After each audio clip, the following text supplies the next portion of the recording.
For the thousands in the comments and the millions listening on YouTube Premium.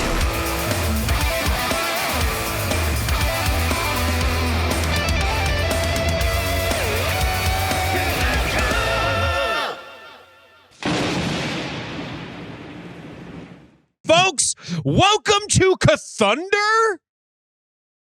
KTHUNDER, yes. KTHUNDER, yeah. We're fast forwarding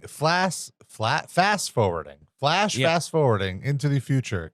Listen, this weekend is a big hardcore festival called Sound and Fury. Colin is playing like every day, like all of his bands are playing. It's bananas. It's really Colin Fest. I'm in the Hampton Inn in Canada. We couldn't get around to watching a regular episode of Knitro. So this week, folks, we've brought in a very special guest to watch what I have been told is the craziest episode of Thunder that exists. Tom Green, welcome to the program. Not that Tom Green. Not exactly that one. That it's branding. That's what I do. Thank you all so much, Jordan and Rob, for having me. Like I told you guys before I started recording, I'm a fan of the podcast. The line Sting has asked that grandmas would love, I believe it was a few weeks ago, burned in my mind forever. I'm so excited and I'm so happy to be talking about this complete mess of a television show we're going to watch. Right now, you guys are in the Nitros, you're kind of on the uprise. WCW. This is like the post-apocalyptic future, if you will. I thought we were in. I thought this was like. I thought we were coming out of the apocalypse when we were watching Knitro, because I was like, I heard it gets better, and then we watched this episode from 3 years later, and it is without a doubt the messiest, weirdest episode of wrestling television that I've ever seen. Honestly, it's one of the messiest episodes of actual television ever, and I'm fascinated with the mess of television. So this was crazy. It was the one word I will use to describe everybody's feeling on the show is deflated. Everyone admitted like we've lost. Let's just get through this. Half the people didn't even show up. Yeah, no, and to think this was up against a SmackDown. This wasn't just like a show by itself. This was up against Thursday SmackDown. This was their answer. This is like the Raw Nitro thing, but way sadder. Well, Thunder came before SmackDown, right? Right. No. They were both 8 to 10. But I just mean like Thunder started. Thunder was first. Yeah, I'm just saying this episode was up against the WWF at its peak on network television. Yeah. This is their answer to that. They gave up so much on Thunder that they just moved it to Wednesday. They pulled an NXT back in the day because they were like, look, we can't compete with SmackDown. Let's just go to Wednesdays for Thunder. That's so funny because like the TH is why Thursday Thunder is why they made it that, you know, and they just didn't bother changing it or rebranding it. It's just Wednesday Thunder now. I gotta say, the set in particular is so goddamn funny for this show. It is just like blueprints for an air conditioning duct. Like that's what the Thunder set is.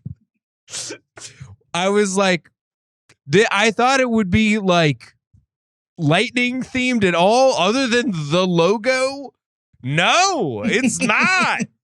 What is so this? They constructed a really very expensive set when it initially started about 6 months prior to this, right? Or is this the first year of it? Or I don't even know. No, this is the second year, yeah. Oh, okay. So a year prior. But I believe it was so costly to transport that they were like, we need to scale it down. So I bet they were like, what do we have around? Quick, we just replaced that air conditioner. Bring that over here. Yeah. Put fireworks everywhere. Get a big fan. Yeah, we have air conditioning ducts and we have laser tag barrels, and that's the set. That is insane. This was insane. I first, when it started, I was like, oh my God. Kevin Nash being a sass bag. I'm in. Here we go. This is going to be him talking shit out the gate about the show up top. That was crazy. And the fans. It was funny. Before the show, Jordan texted me the iconic Kevin Nash shit-eating grin from the opening segment, not knowing that this is such a famous image in wrestling nerd circles. Can you speak to that, Tom? So, like the gif of him like sitting there like all hunched over with my tenay, like yeah. No, like, so this show in general, like, not only is he talking shit about it, he's the one that booked it. He wrote it. He wrote this show, and then he goes on TV. He's like, "Yeah, this is horrible. Like, what? Like, why is Parka with Buff Bagwell?" Who wrote this? Oh yeah. And to like break some folks' hearts off there. It was originally, like, they mention it like, and it kind of sounds like a joke, but it was supposed to be Hall and Nash with tenay, but Hall disappeared like that night for real. Like they flew him in, they got him to the hotel, and then he just vanished. And it's showtime, and there's no Scott Hall. So Larry Zbyszko, you're sitting there. Come on, let's go. Larry Zbyszko was not happy to be there. No, not at all. Because he could have been golfing. But instead, he sure could have. He sure looks like he was trying to golf and they called him in at the last second. Yeah. This is I wrote down like one note for this entire show, and it's just we're eating shit. It is unbelievable. Every match featured a wrestler that literally I had never heard of. Awesome. And I've heard of literally nobody except for like two people. But everyone else, I was like, I don't know who is this? Why is the show 2 hours and I don't know who anyone? I've never heard of anyone. It's such a stark contrast to 95, because in 95, they really put a huge emphasis on good matches, on work rate. And this show was all about, let's just get through it. There was no work. I mean, that's not true. There was like 1 or 2 matches where they tried to do something. But the kicking things off, we're off to a rough start. This is not WCW Saturday Night. This is Thursday Thunder. We got Sergeant Buddy Lee Parker versus Hacksaw Jim Duggan in October of the year 1999. Unbelievable. First of all, Buddy Lee Parker is proof to me that WCW is not testing for steroids at this point. There's no way that guy is not on the gas. And Duggan, for when he came out, I wrote, how are they still featuring Duggan in 99? But he got a huge reaction from Baton Rouge. Tenay points out that this was a old Mid-South territory, so he still has the fan base, even though it's been like 15 years since he's been the main eventer in that city. I don't know if you picked that up, Jordan. I sure didn't. I saw him come out and I was like, oh no. No, how is he still doing? He seemed too old in 1995, and he's been on the payroll the whole time. This poor guy. And then I love that Kevin Nash just immediately, like, I also had the thought, I'm like, his fucking finisher's called the Old Glory, and then Kevin Nash, the rest of the night. The rest of the night. The rest Old of Glory the night. Oh my Even God. today was like, all right, I think you're really beating that into the ground. And he was like, no, I haven't. It was just no such thing. That's right. There's no such thing. Dude, this was crazy. How there's another sergeant. They just have a second sergeant, like Sergeant Craig Pittman is there. Right. Cobra. What? Is this why they like everything is war themed? Because they just are full of vets, like who are not getting another gimmick. They're like, my gimmick is I've seen some shit. So Buddy Lee Parker was originally a cop. He was in a tag team Highway called Patrol. he was part of a team called the State Patrol. Oh, State Patrol. With James we just Earl saw Wright. them in World War III. World War III, yeah. And they were arguing the whole match, even though like they were just running their own angle. But no, Yeah, and then, how could I have missed them? Yeah. And then they turned him to not to spoil anything coming up, but there will be a leprechaun in the Dungeon of Doom, and you might recognize him. And if you remember this, and then he's not a leprechaun anymore, and he's just a troop now, and ambiguous, not representing any particular leg of the military. He's just a troop in camo, and they never acknowledge why he's not a cop anymore. Buddy, we're talking about Buddy Lee Parker still? Yeah. He was. I have the troll part has been burned out of my memory. I don't remember that. Yeah, no, wait till you get to those MGM Nitros. Oh, okay. It's like they're trying to make everything else real. Like the Dungeon of Doom becomes like real, like street gang dudes. And then there's just a leprechaun running around with them. They don't explain it. And that's Buddy Lee Parker. They made the dude dye his hair red for like 3 weeks. Speaking of explaining, like, I guess they didn't explain stuff on Nitro, but they explained everything that happened on Nitro on this show. Yes. And there was... I kept thinking the show was going to end. I was like, all right, this is going to... There's no way this is more than an hour. We can't, there's already been 2 matches with wrestlers I've never heard. Because what was up next? It was like... We had Al Green. Al Green. Dude. Not the Reverend. I gotta say, I'm with Kevin Nash the whole time. I don't care if he wrote it. He wrote himself incredible. Like everything that I'm thinking is coming out of his mouth. He's like, it's Al Green, the wrestler. That was such a good line. And Al Green is the guy that he started with, to be clear. He's known Al Green for 10 years. What?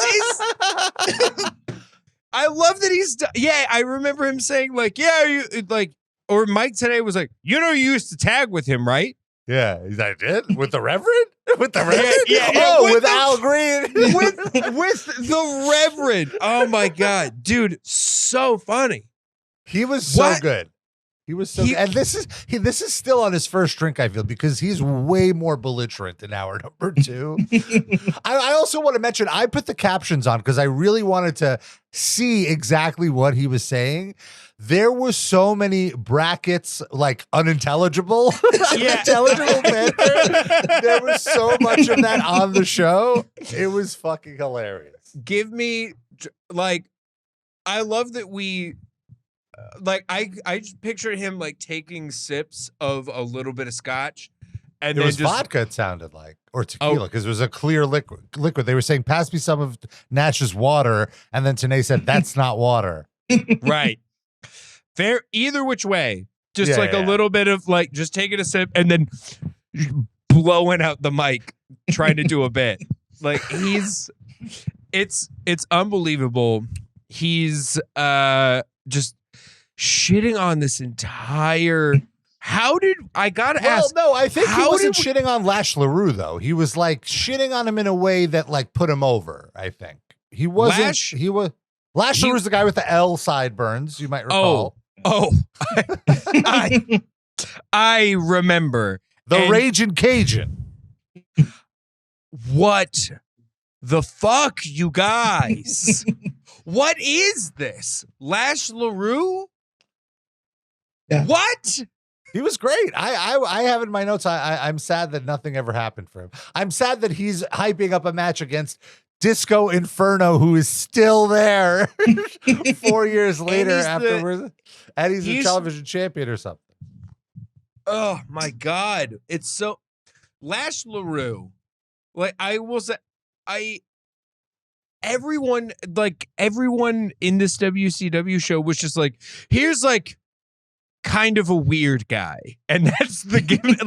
They all have really regular names, and they all come out and they don't. It's just like, here's a wrestler named Devin.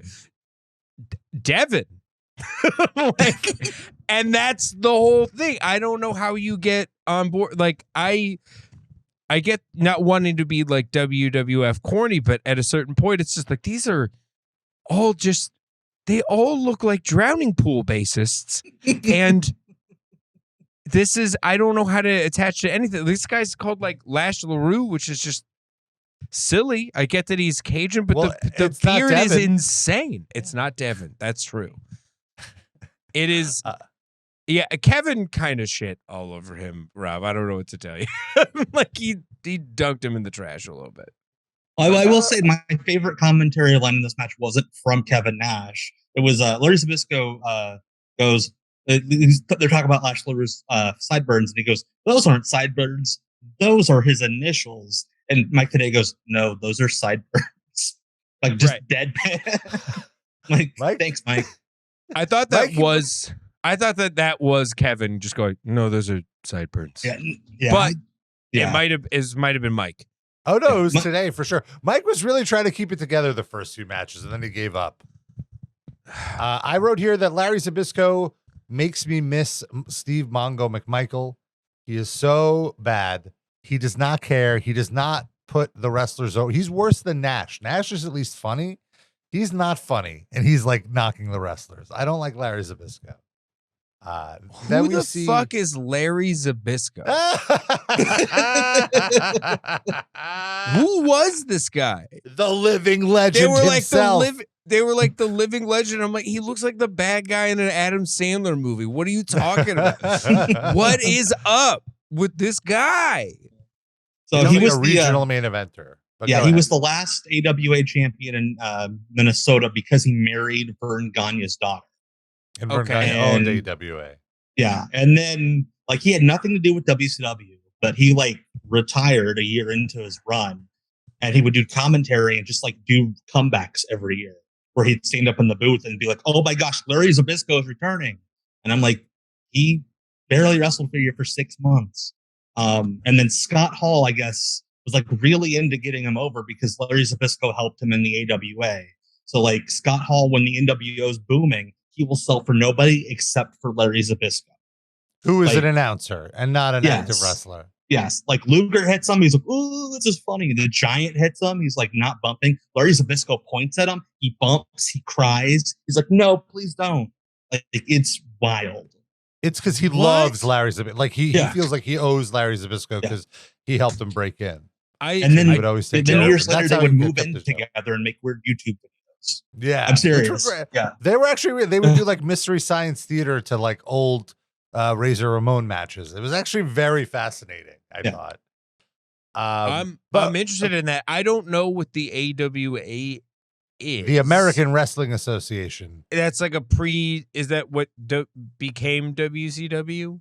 Or the NWA's WCW? They were like the third. They were like the RC Cola, in the Coke and Pepsi. The wars. Third choice. I love that. Yes. Here's the question I have: how did we get here? Get where specifically? In what the fuck? I mean, it's a wider question. Where we are in the world of WCW. So they're losing the ratings war. They have lost all control of the locker room to the point that they put one of the main wrestlers in charge of the booking committee, which is Kevin Nash. He's not the only one booking. Also booking a name you might be familiar with, Bob Mould, who gets a shout out a little later in the show. And then a few other people. It's like a committee. And I guess ratings are not doing well and very not well, in fact. You don't say. Yeah, they just hired Eric Bischoff. Yes, that was it. Yeah. This is right before Vince Russo comes in. So this is the show. Like to the point where like I guess there are a couple things where like he actually got to like tell Nash, "Hey, do this on this show." And like that, like the finish of the show with Buff Bagwell, that was a Russo. Oh my God. It felt like it. That's so funny because it made no sense. But before we get to there were, like you mentioned, there were a lot of recaps on the show. And the first recap was from Nitro of Harlem Heat. This kind of shows you how lacking depth the roster is. The tag team title feud is Harlem Heat, which admittedly a great team, Hall of Famers, versus the Family, a faction I completely forgot about, which was Brian Knobbs, former Nasty Boy Brian Knobbs, and Hugh Morrus. Woof. Woof. And I love how they pick the clip where the commentators are laughing at the match. Yes. Like they're just, I'm like, why don't you cut to like somewhere else, put music over it or something? It was a disaster. Hugh Morrus becomes the terrible NXT trainer. Mm-hmm. Yeah. Even like watching this, I'm like, how did he even get the job in the first place? Like how? And at this point, he's already been around for years. He's like, awful. 99. He's awful. This gimmick is awful. He looks insane. The moves are not like what gives this guy the right? What the fuck? A nice moonsault, I guess. But he was never over with me. He was always like, it's like a channel flip for me. Yeah.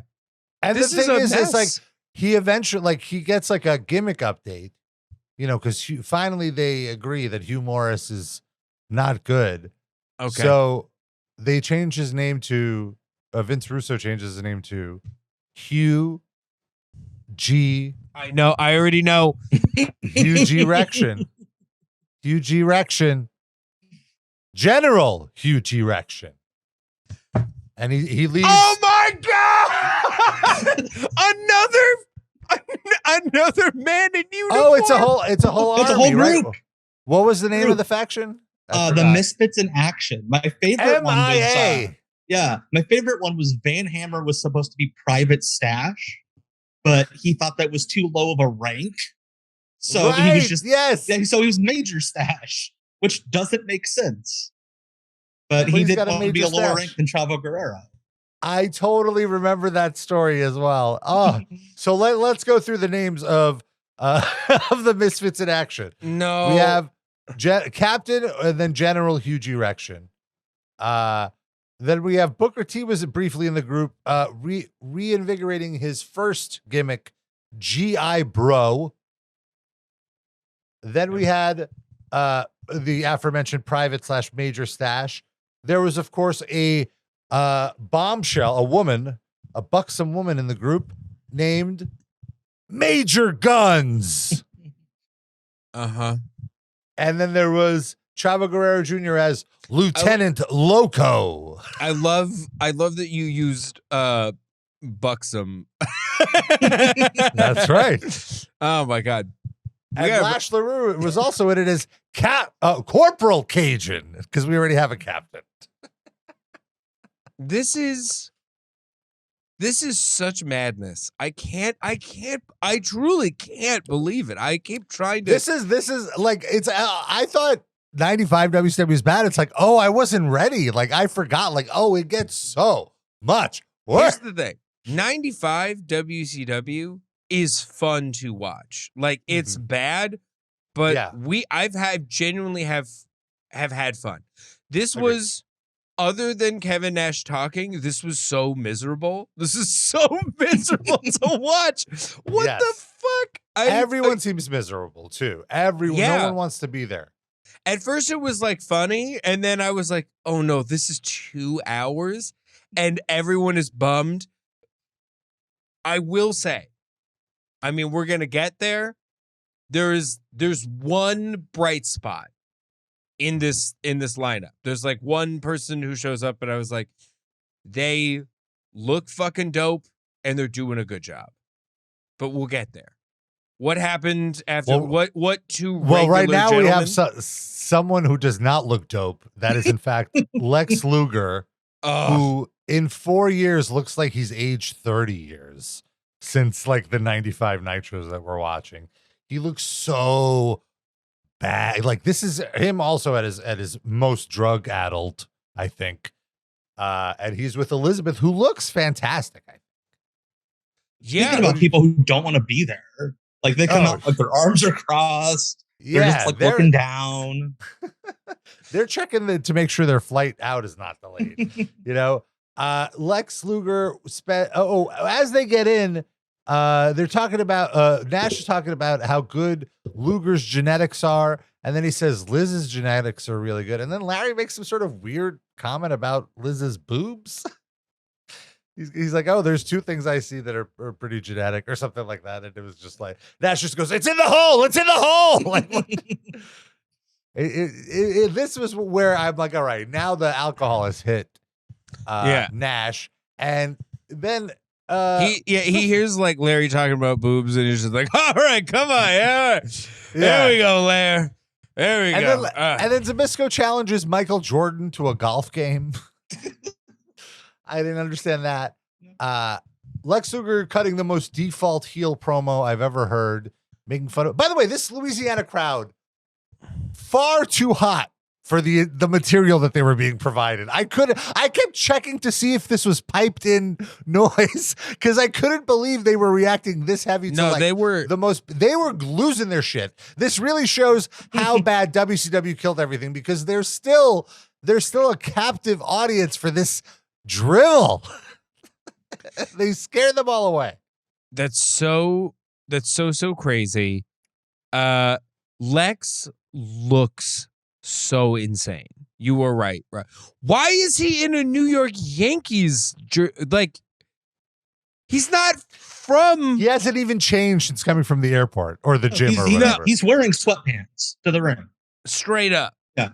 Straight up like they were like, it's the total package, and it's like, is this man in pajamas? This man whose like wife heard something outside, and he has to wake up in the middle of the night to go look for what it is. Open the sliding glass door. Yeah, that's how he's cutting this promo.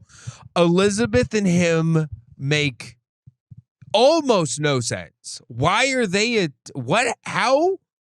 They're just a couple. Yeah, they started dating in real life. So they're like, okay, you guys are just together on TV. Man. Like that's how WCW was. What like, a travesty. There's no real story. Yeah. And for two people who were like together on like in real life, no chemistry on the screen either. Like they just seem like two buddies. Maybe that is like a thing a lot of the time. I that just happens. Like maybe you're just like, I don't really want to do this. Like if you don't want to be flaunting your relationship on television, of course you're not going to have chemistry. I feel bad. It also how weird it's got to feel to be an on-screen couple after being part of the most famous on-screen wrestling couple ever. Yeah. That's that's got to feel weird for Elizabeth. And it felt weird to see, and now it feels weird to know that. Well, also weird though was in WCW she was affiliated with Macho Man after their divorce. That was okay. I thought too. But so Luger's cutting the worst promo. At one point he's talking about how poorly the fans are treating him, and he says this line: how many internet emails, cards, letters? It's 99 and you don't know the terminology. Internet emails. He sounded so old. WCW like heard of the vague concept of the internet in 1995 and never looked into it. Because like even like last week Hulk Hogan cut the promo like the internet's the future. Observe this. Like, and it's like, wait, what do you mean? Wait, what do you mean? What are you talking about, Dave? What does that? The internet is Dave is on the internet, Hulk. What are you talking about? Well, he got the memo from Hulk. He's like, oh shit, the internet's the future. I gotta get out of there. Yeah, I guess so. Crazy. Oh my God. So Luger is calling out Buff Bagwell. Buff Bagwell comes out to confront him. The crowd loves Buff. He is the stuff to Louisiana. And then Rick Steiner comes out to help Lex Luger. I guess they're affiliated. And then who of all people but La Parka comes out to save Buff Bagwell and Kevin Nash with the unbelievable line that Lex Luger is afraid of skeletons. That's why he's running. I died. Saved the moment. Completely saved it. He's scared of skeletons. It was beautiful. Dude, Buff Bagwell and Rick Steiner look so crazy. Both of them look like those Looney Tunes street art shirts, like Looney Tunes. They look like Looney Tunes in baggy pants with guns and like brass knuckles. You've nailed it. It's crazy. I love Kevin Nash when Buff Bagwell comes out going like, that much airbrush should be illegal. He's fucking right.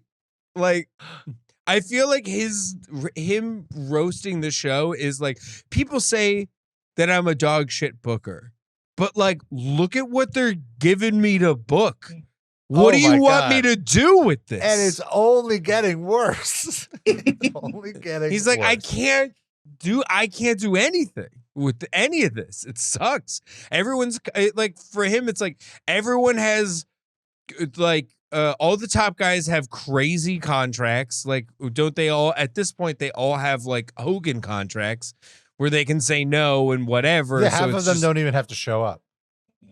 Yeah, like Hogan versus Sting is at Halloween Havoc, right? I heard them say, and they're not even on the show. They're running. Is this the rematch from Starrcade 2 years ago? No, this is far later now. This is many moons. Oh yeah, later. but are they trying to sell it as like the rematch? No. Okay. No, they've wrestled like 10 times. Yeah, no, but this time Sting's the heel. Yeah. Oh, that's the switch up, right? Yeah, like that was the big selling point. Was no, Sting's a heel for the first time, which lasted for like 6 weeks. Yeah, because they immediately switch him back as soon as Russo gets there. Because even Russo's like, "This is dumb." I don't even think the crowd ever really booed Sting. Like he was a heel in story positioning only. Like the crowd did not accept it. Because I think at this point he was born again already. And part of his thing was, I can't actually be a bad guy. Like he did that later in TNA. They turned him heel as part of the Main Event Mafia. But like, he wouldn't cheat. He wouldn't attack people from behind. He wouldn't say mean things about people in promos. But he's with the heels. It's so weird. But that's another tangent for another day. Yeah, that's why they just let Scott Steiner do all the talking. I didn't. It is a bummer to know that Sting is born again. I'm just going to pretend I don't know that. Yeah. So next, I'm sorry. Go ahead. Oh no. I mean, he's in my heart. He's a little Satan boy with his spooky little gimmick. well, he was a little Satan boy, a little cheating Satan boy. That's why he needed another vice to stay away from the ladies. He needed the Lord in his life. He needed. I guess so. Something. So we have a recap of the least charismatic person on the show, and that is saying a lot. David Flair. So I never really understood the storyline of. So David Flair was dating Tori Wilson, who is very much out of his league in storyline, but in real life, Tori Wilson was engaged to Billy Kidman. So they started a storyline on the show where Tori Wilson is cheating on David Flair with Billy Kidman. Who's her real life boyfriend. And then like David, I guess this is the first cuck storyline, like an early cuck storyline, because he's being incredibly cucked here. And then he's being cucked by Kurt Hennig later in the Nitro and gets beat up by Kurt Hennig. And I couldn't believe that Vincent, the former Virgil, I totally completely slipped my mind that he was in the West Texas Rednecks and that he was the second for Kurt Hennig. He was Curly Bill. Curly Bill. Oh, yes. What was the bill? Who was Bill? I just think they thought it sounded funny that his name was Curly Bill. Yeah. I don't think it was a reference to anything, but yeah. Were you I able love to how like Kurt like just mumbles like when he's hitting on tour. You know, I got 2 CDs out. Like if you like, it's a blink and you miss it. But like they dropped that point. But anyway, I heard that. I thought that this was gonna be. There was a lot of moments where I was like, "Oh, this is supposed to be funny," and then I realized, "Oh no, they want me to think that this is a cool guy." yeah. Oh no, no, Kurt, Yeah. why? You're the perfect friends. Don't do this. A lot of dudes in like their mid 40s acting like they're 22. Oh Yeah. my God. Like Yeah, he's a lot old of enough to be her dad, and he's like, "Come home with me."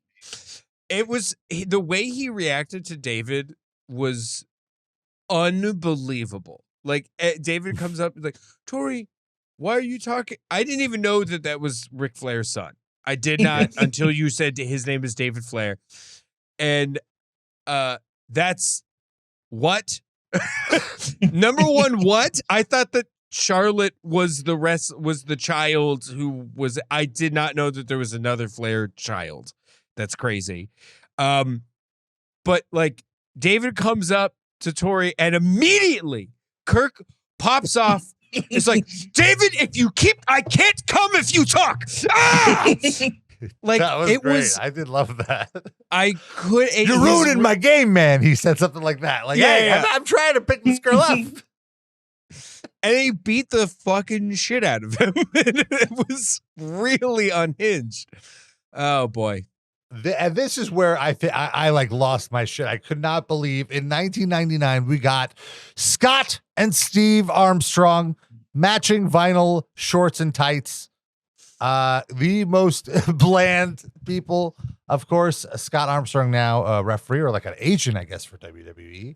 And then Knobs and Hugh Morrus come out, the family, and I don't know if you guys picked up on this, but their theme song is the most obvious knockoff of the Zoo.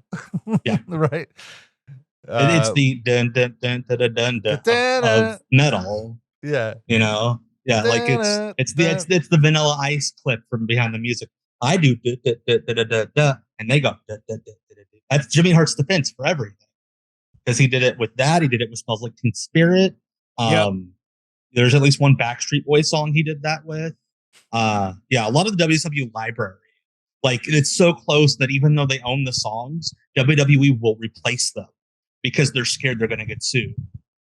Like because it's too close to the real song. It's ridiculous.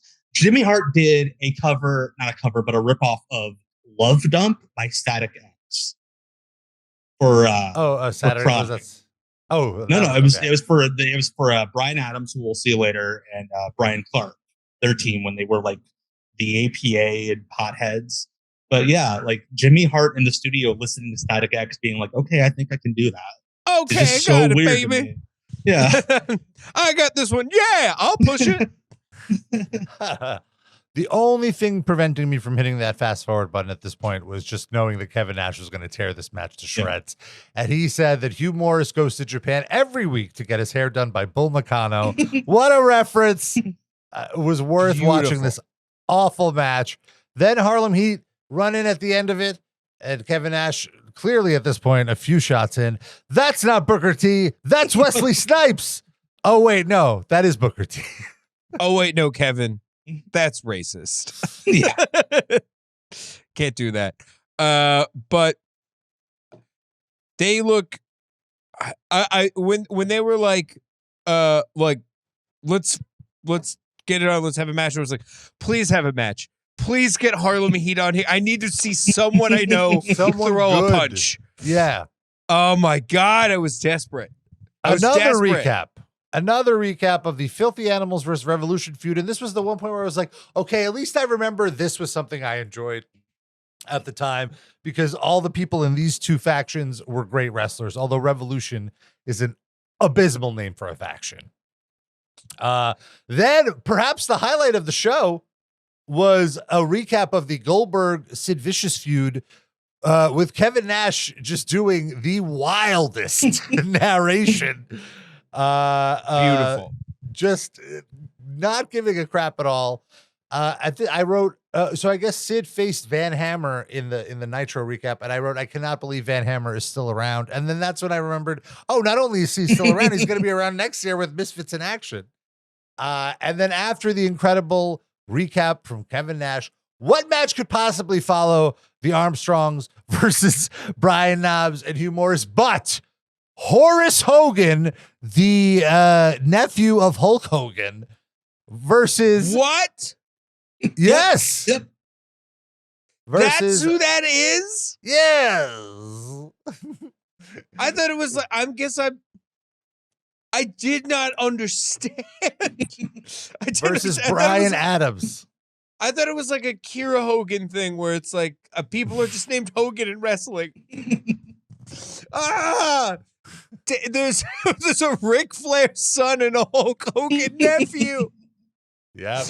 Oh my God. Nash having a lot of fun here, saying that this match was originally booked as a hair versus hair match. Horace Hogan does not have any hair. So that I love he's wearing those skulls because Lex Luger is afraid of them. Is so funny. It's so funny. I love Kevin Nash. He was so good. He was so good here. We get a absolutely checked out Gene Okerlund introducing Lash Leroux. Gene looks like he's aged 20 years in the 4 years that we've seen him. Yes. And then this was, I was like, oh, I'm dying to get Jordan's reaction to Berlyn. Did you figure out who Berlyn is, Jordan?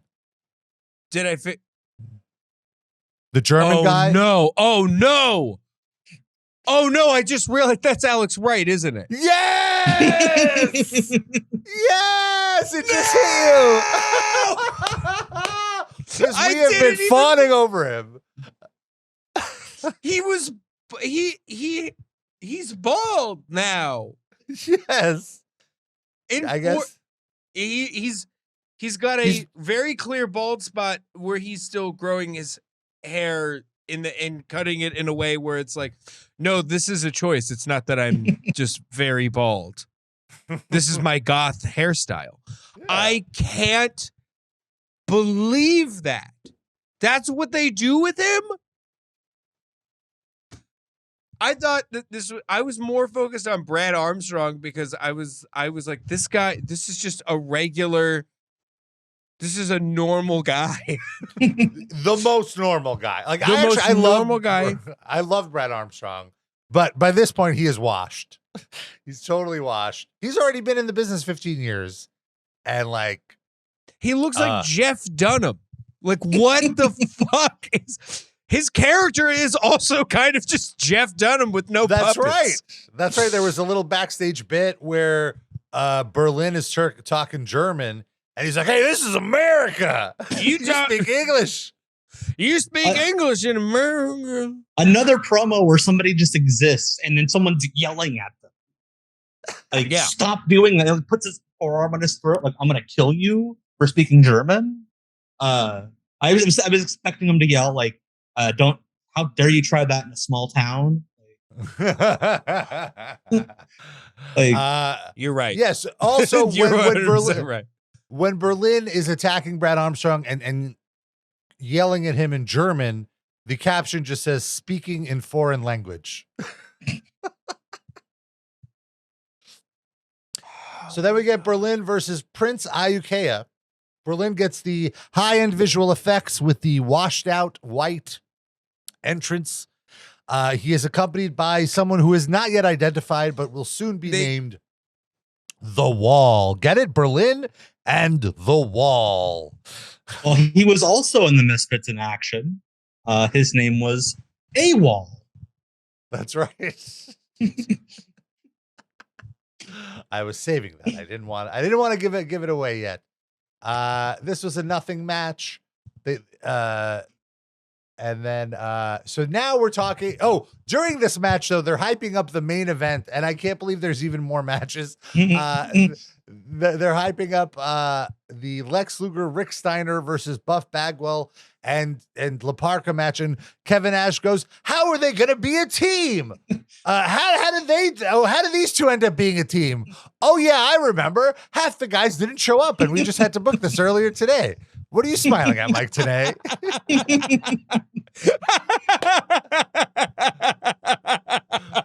I love him. So good. So good. They should have put him on every week. Yes, absolutely. He says, shout out to the band Bob, who I presume is Bob Mould, and Wino Junko. I couldn't figure out who that was. Who's the other? That's a song by Wings. Oh, okay. Like that's I Googled it and like that's the only thing came up. I'm assuming it's somebody's nickname in the locker room. But yeah, but no, it was whoever it was. It's a song by Wings. But also Kevin Nash, when Zabisco says that he should get a job at a drive-thru, he goes, "Okay, American Beauty." And I'm like, that's the most recent reference pop culture wise on a WCW show like the entire run. Yeah, that's the most recent reference in wrestling. Maybe even to this day. Like that movie came out the previous year, and a wrestler actually saw it. Blew my mind. Here's the thing. Kevin Nash and Scott Hall go to the movies. They see the movies and then they bring it to the show. Like Scott Hall was like, I've seen I saw the new movie, The Crow. Like that's the whole Sting thing. And Sting had not. They don't go to the movie. They're the only two that watch movies. And God bless them, they're saving the shows. He did the same thing with Scarface. He goes with the Vince. He just like pitches Tony Montana, and Vince had never seen the movie. And he's like, "Wow, he's this like, is so original. You're a genius." Yeah. Vince is like, "You're a genius. We're going to do this." Yeah. And he's like doing the like 1982 equivalent of just reading off the Wikipedia. Beautiful. I think it's beautiful stuff. Oh my God. Then we get this Meng promo, which I am all about. Meng making his return after a Japanese excursion. We get the generic Hollywood scream sound in this Meng. The Wilhelm scream. Oh, the Wilhelm scream. Thank you. I apologize. I lost my shit for that. I was very excited. And no memory of these jobbers, Buzz Stern and Luther Biggs. You don't know who Buzz Stern is? No. That's Glacier. Oh, seriously? Yeah, that's the coach. Yeah, the coach is Glacier. Oh, it did not look like I couldn't make out. No, he just like went straight like Southern football coach. No, Luther Biggs was an indie wrestler from Georgia who went by Big Sexy. And Kevin Nash, somebody said the name around him. Kevin Nash loved it. And he got them to hire him. And in exchange, he signed over the name Big Sexy to Kevin Nash. And this was Kevin's favorite. What a story. Yeah. Are you serious? Yep. That's beautiful. He got like a 2-year deal at like $100,000 a year just because on the indies he had a nickname Kevin Nash. So they signed this guy. Yeah. So that Kevin Nash could have. They gave him almost nickname. $250,000. Yeah. And then they were like, all right, you're Sub-Zero from Mortal Kombat. And then no. That's Glacier. That's the other guy. Yeah. Glacier was the coach. Yeah, the little pudgy guy was Big Sexy. Was Big Sexy? Was Big Sexy. Oh my God, that's so awesome. 2 great lines from Nash. Fucking awesome. 2 amazing lines from Kevin Nash in this match. He goes, "You will never see Meng and Barry White in the same room at the same time." Like, okay. And then after Meng wins, he yells at the jobbers. He says, "These guys should have known. Nobody gets beat after a sweet video package like that." My God, he's done it again. I love him. What a treat. They're talking about Halloween Havoc, and Kevin Nash says, Halloween Havoc is my favorite pay-per-view. And then Mike Tenay says, "Why is that?" And Kevin Nash says, "Oh, because I get to go to Vegas and see all my friends at the Crazy Horse 2, which is a very famous adult establishment, folks."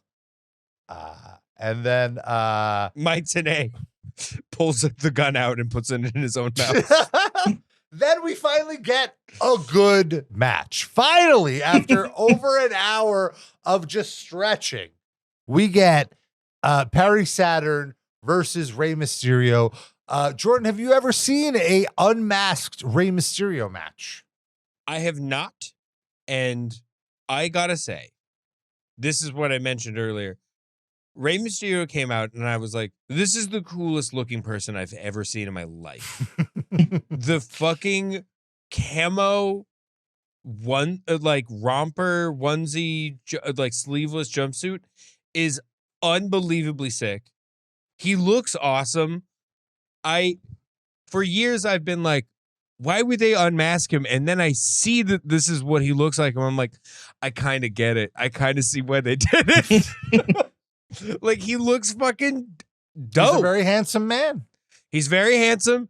He's cool as shit. Like, if this is how he dresses in 1999 when he's not luchador, like, if you showed me in 1999, like, would you like a guy that would you like a luchador that dresses like a phantom, or would you want this MFer who dressed like every style, like everyone in 2023, every style of person, if you put them in a blender, Rey Mysterio in 1999 pops out. It's incredible. I think he looks fucking sick. He should have won this match, and he did, and it was great. And I love Rey Mysterio. I love every version of Rey Mysterio. Yeah, absolutely. And Saturn looked scary as fuck. His offense was brutal. At one point, Mike Tenay calls an overhead belly-to-belly suplex with a hammerlock variation. And Larry Zbyszko goes, you can make up whatever names for the moves you want, but they hurt. And Tenay goes, make them up. That's what it is. I'm not making it up. I'm describing it, like. That is what it is. Yeah. Like, make them up. What do you... Larry, the whole thing is made up. All of this is made up. The guy sitting next to us is the one that made it up. Yeah. Dude, I loved also the suplex dunking was constant in this episode. Like, there was the T-bone suplex. Oh, and yes. And then Porterhouse Nash, yeah. When he's like, when he lets go of the arm like that, that's when it's a porterhouse. You don't want to know what he lets go of when it's a filet mignon. Like, dude, Nash is unreal. Yeah, he's the coolest wrestler. He was always so charming and cool. That's what got him by. He never had to like work, quote unquote. He could just talk. He could just talk. He would saunter and do the power bomb, and then he would saunter away, and it fucking ruled. I was a big Sexy fan for sure as a kid. I love the Outsiders, both of them. The Big Sexy story is unbelievable. Tom, unbelievable. Yeah, worth this whole episode. Worth the entire episode to know that they hired a weird little man because he had a fucking fun nickname that Kevin Nash was like, I want that nickname. He bought a nickname for himself. Yeah. That's insane. He made Turner. Yeah, no, he didn't buy it. Yeah, no, Turner bought it. He didn't spend his money. He spent corporate money. And like realistically, he could have just used it and the guy wouldn't have done anything. But he's like, no, I need to get this guy paid. Like Drake meme, giving yourself a nickname. Yeah. Yeah. Getting people to buy you a nickname. Yeah.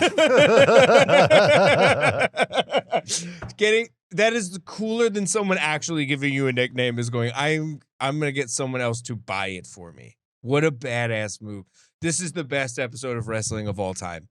Well, with the best episode has to have a memorable main event. This one, unfortunately, is not. It's Lex Luger and Rick Steiner versus Buff Bagwell and La Parka. As La Parka's getting in the ring, Lex Luger gets out of the ring, so Nash points out, see, he's afraid of skeletons. He's still running the bit.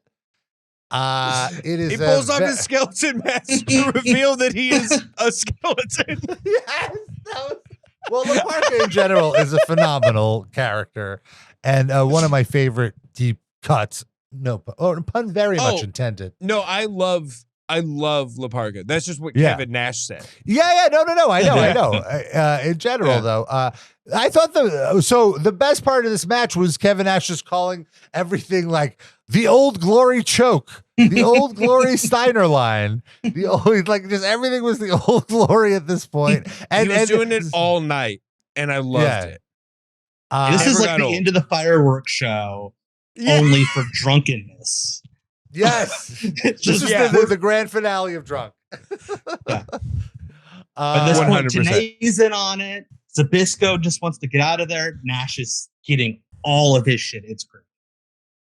It's great stuff.